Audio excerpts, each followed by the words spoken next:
Little Miss Magic by Roger Hargreaves.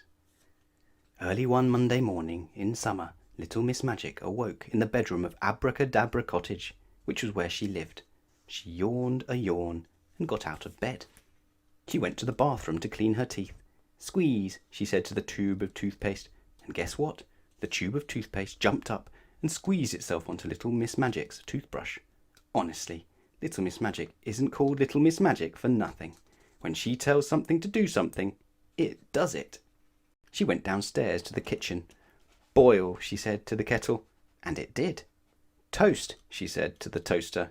Spread, she said to a knife, and the knife jumped up and spread some butter on the toast.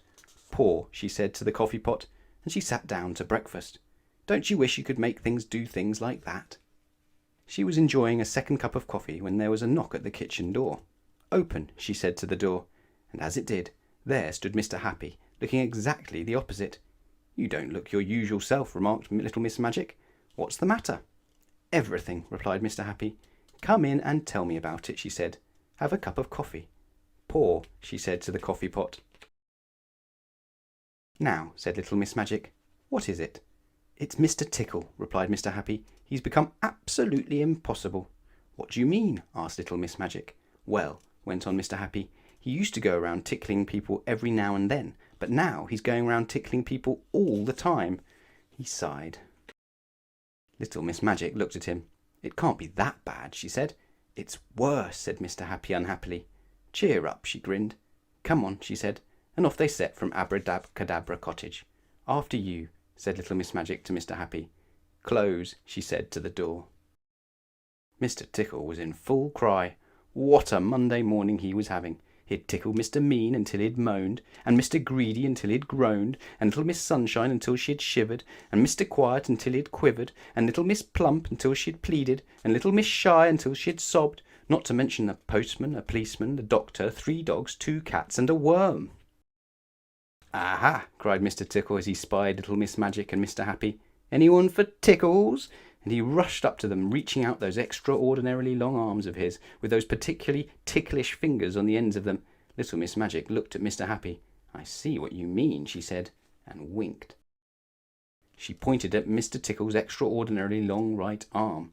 Shrink, she said, and then she pointed at Mr. Tickle's extraordinarily long left arm. Shrink, she said again, and as you remember, when little Miss Magic tells something to do something, it does it. Mr. Tickle's arms were suddenly not extraordinarily long. They were extraordinarily ordinary.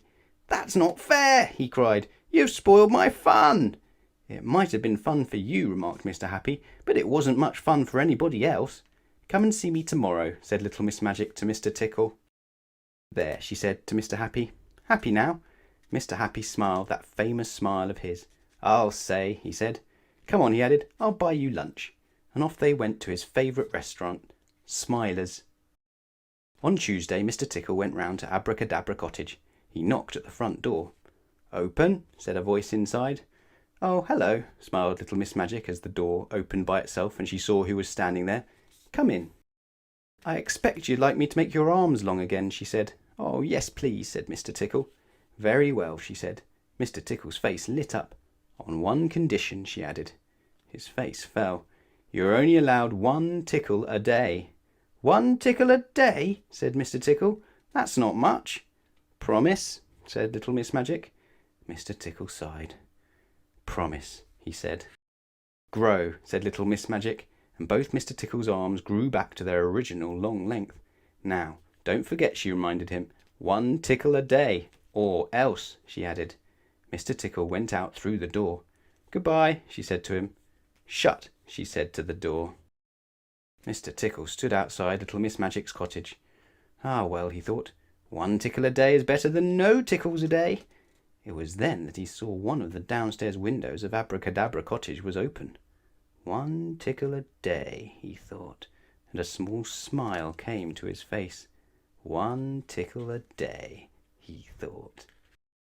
And on that Tuesday morning, as one of those extraordinarily long arms reached in through the open window of Abracadabra Cottage, the small smile on the face of Mr. Tickle turned into a giant grin. 1 tickle a day, he thought.